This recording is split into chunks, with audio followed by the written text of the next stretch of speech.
What's up sa inyo, Tasmabu Nation? Woohoo! Nag-iisip ako ngayon kung ano ay ko-content ko dito sa second vlog na to, no?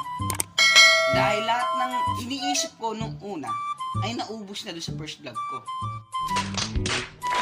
Ang galing, ang lupit, no? At naisip ko nga, no? Look once more at this spectacular athleticism. This is just the tip of the iceberg of what Mustafa Ali's capable of. Ali's all about pushing the limits. Watch Tatakaling ko of Ali. Right there, you see the left knee into the back. Ang tanong, naisip ba ako? Oh no! Well, naisip ko ay yung last na sinabi ko dun sa first vlog ko. Ang tanong.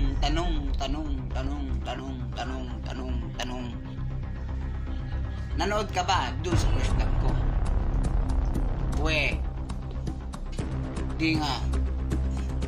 Kung nanood ka, ano ba yung last na sinabi ko sa first vlog ko? Pangan nyo sa next vlog ko kasi dalawang kasama ko, no? Dalawang kasama sa...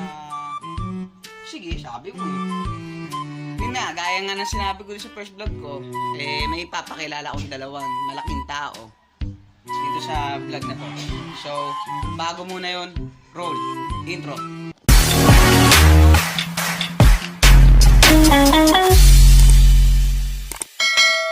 So,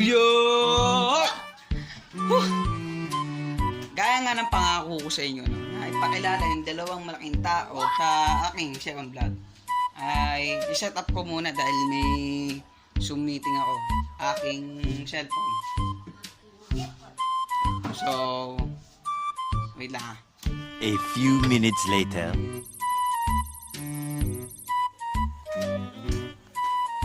Hello.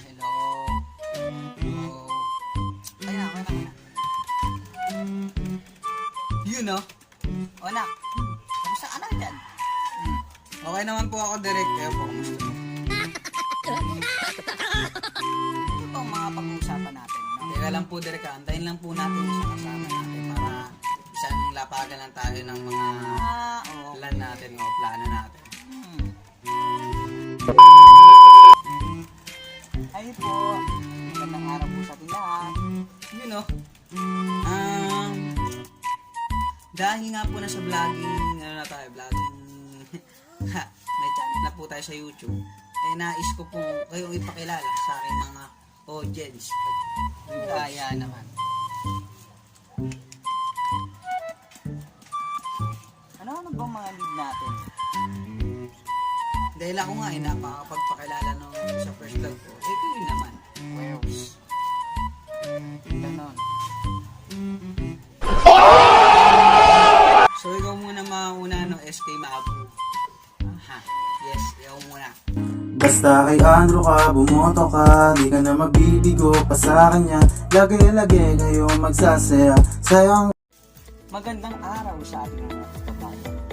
Ako po si SK Ma'am, ang inyong tagapaglingkod, public servant, at isa po inyong malupot na makikilala.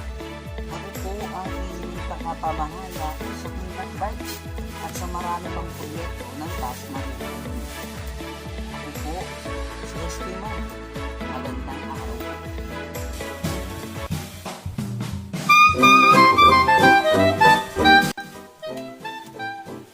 Pinagpalang araw sa ating lahat.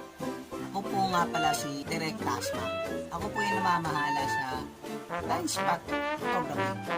Sa mga naunang short video na nakita ninyo sa blind spot photography, ako yung namamahala.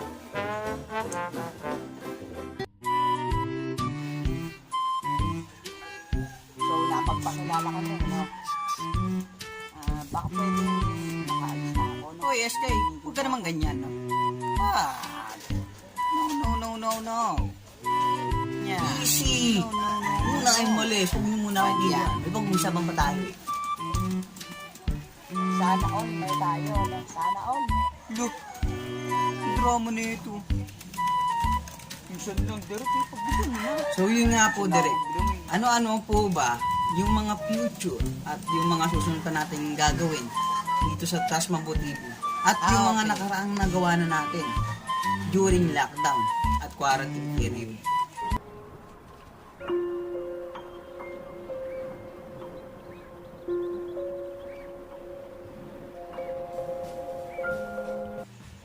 Okay. Gusto ko lang ipakita yung dalawang video, no?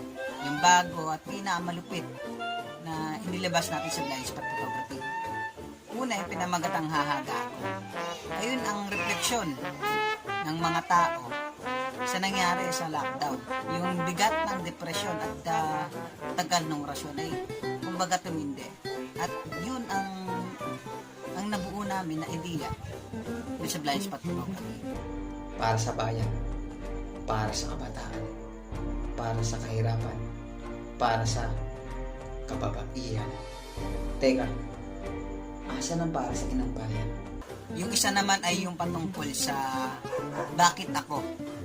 Refleksyon naman yun ng UP kung bakit nga ba ang UP ay parang ganun kabigat na ang daming mga kabataan ng gustong maging makabayan. At ano ba meaning ng totoong maging makabayan na tao? Para saan ba yung binubuhos nilang oras?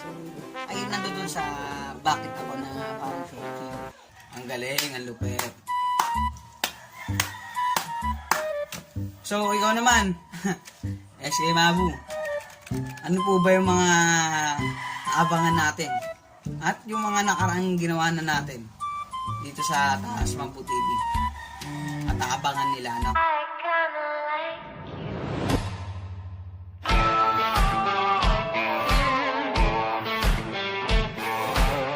So dahil nga new normal na, ay atin pong inulansad ang clean-up bikes. Ang clean-up bikes ay naglilingkod sa mga kapadyak natin. Alis araw-araw at kung mayroon po tayong araw para sa paglilingkod, yun po dahil po sa clean-up bikes sa proyekto po natin. So, ang clean-up bikes ay maglilingkod po sa inyo. Ito po, ang iba pa pong proyekto ng clean-up bikes. Kaya huwag kakalimutan, please like, share, and subscribe, and comment down below. This task. Suportahan ang mga co-artists ng ating bansa. Huwag po natin silang kalimutan. At sana po ipatuloy po natin ipaglaban ang malayang pamamahayag sa bansa natin. So yun! So dahil nga nakilala mo na yung dalawang babigatin sa vlog na to, ito na tatapusin to. So goodbye, God bless, sana mag-ingat ka. Paalam!